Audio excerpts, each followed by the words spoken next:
വാടനപ്പള്ളിയിൽ ദേശീയപാത നിർമ്മാണ വകുപ്പ് അധികൃതരിൽ നിന്ന് സർവീസ് റോഡ് നിർമ്മാണത്തിനുള്ള NOC ലഭിച്ചിട്ടും MLAയും പഞ്ചായത്ത് ഭരണസമിതിയും നടപടിയെടുക്കാത്തതിനെതിരെ BJP പ്രതിഷേധിച്ചു. രാഷ്ട്രീയ വിരോധത്തിന്റെ പേരിൽ സർവീസ് റോഡ് നിർമ്മാണത്തിന് MP ഫണ്ട് വിനിയോഗിക്കുന്നതിന് തടസ്സം നിൽക്കുകയാണെന്ന് BJP ആരോപിച്ചു. കേന്ദ്രമന്ത്രി സുരേഷ് ഗോപിയുടെ നിർദ്ദേശപ്രകാരം പ്രൈവറ്റ് സെക്രട്ടറി നാട്ടുകാരുമായി ചർച്ച ചെയ്തിരുന്നു. സർവീസ് റോഡ് നിർമ്മാണത്തിന് പഞ്ചായത്ത് ഭരണസമിതിയുടെ ലെറ്റർ കിട്ടുന്ന മുറയ്ക്ക് MPയുടെ പ്രാദേശിക വികസന ഫണ്ടിൽ നിന്ന് തുക അനുവദിച്ച് റോഡ് നിർമ്മാണം പൂർത്തീകരിക്കുമെന്ന് ഉറപ്പു നൽകിയതായി BJP നേതാക്കൾ പറഞ്ഞു. തുടർന്ന് ഇന്ന് നടന്ന പഞ്ചായത്ത് ഭരണസമിതി യോഗത്തിൽ അജണ്ട വെച്ച് ലെറ്ററിന് അനുമതി തേടി. എന്നാൽ ഭരണസമിതി അജണ്ട നടപ്പിലാക്കാതെ നിരസിച്ച് മാറ്റിവെച്ചു.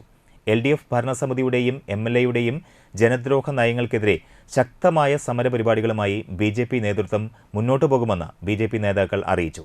BJP മണലൂർ മണ്ഡലം പ്രസിഡന്റ് KS ധനീഷ്, ഭാരവാഹികളായ സന്തോഷ് പണിക്കശ്ശേരി, ദിബിൻ ദാസ് P, ജയേഷ് മാധവൻ, അഖിൽദാസ്, നിഷാഖ് NS എന്നിവർ സംസാരിച്ചു.